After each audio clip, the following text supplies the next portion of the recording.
Camau Sylfaen. Uned 21. Fideo 1, fersiwn y de. Disgrifio Golwg. Yn yr uned hon, dyn ni'n mynd i ddisgrifio pobl a phethau.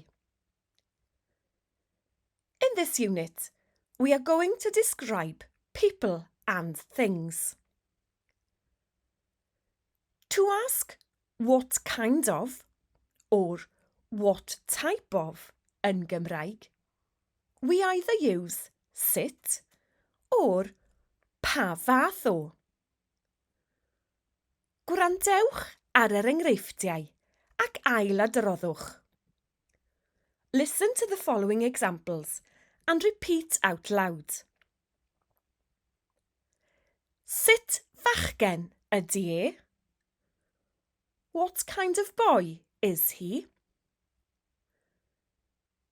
Sut ferch ydy hi? What kind of girl is she? Sut blant ydyn nhw? What kind of children are they?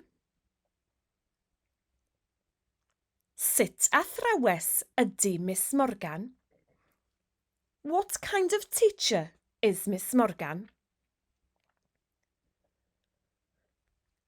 These questions could also be translated as what is he like? What is she like? And what are the children like? Now, let's practice pa fath o. Dwedwch ar fy ôl I. Say after me. Pa fath o fachgen ydy e? What kind of boy is he? Pa fath o ferch ydy hi? What kind of girl is she? Pa fath o blant ydyn nhw? What kind of children are they? Pa fath o athrawes ydy Miss Morgan? What kind of teacher is Miss Morgan? As you can see, there is a treiglad meddal after sut here and after pa fath o. Sut fachgen ydy e? Pa fath o ferch ydy hi? Gadewch I ni ymarfer ateb. Now, let's practice answering these types of questions. Gwrandewch ac ailadroddwch. Sut fachgen ydy e? Mae e'n fyr. He is short. Sut ferch ydy hi? Mae hi'n dal.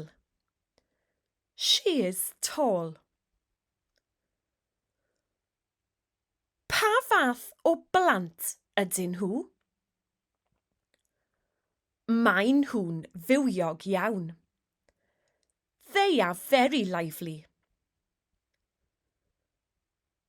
Pa fath o athrawes ydy Miss Morgan? Mae hi'n garedig. She is kind. Da iawn.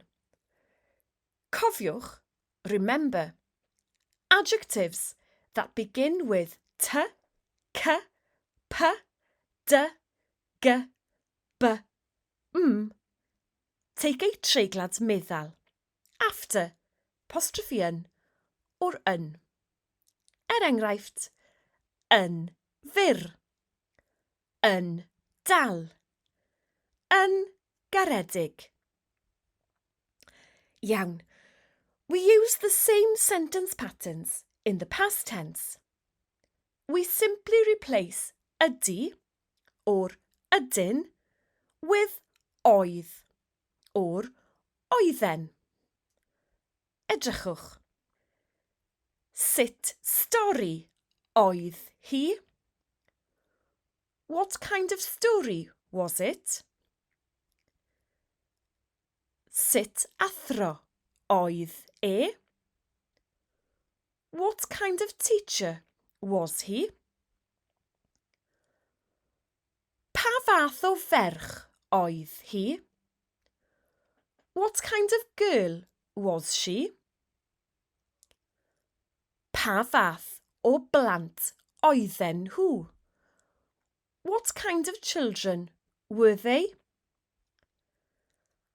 Ac I ateb, and to answer. Sut stori oedd hi? Roedd hi'n ddiddorol. It was interesting. Sut athro oedd e? Roedd e'n eitha llym. He was quite strict. Pa fath o ferch oedd hi? Roedd hi'n swil iawn. She was very shy.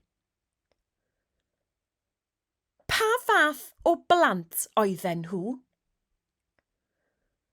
Roedden nhw'n annwyl iawn. They were very dear. Yn olaf, lastly, let's look at how we would use these sentence patterns in the future tense. Gwrandewch ac ailadroddwch ar fy ôl I. Sut fwyd fydd e? What kind of food will it be? Bydd e'n fwyd blasus. It will be tasty food.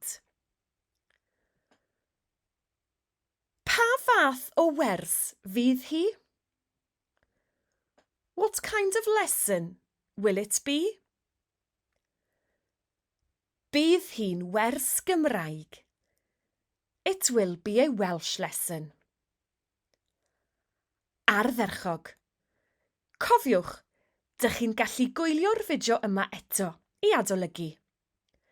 Remember, you can watch this video again to revise. Pob lwc gyda'r gweithgareddau.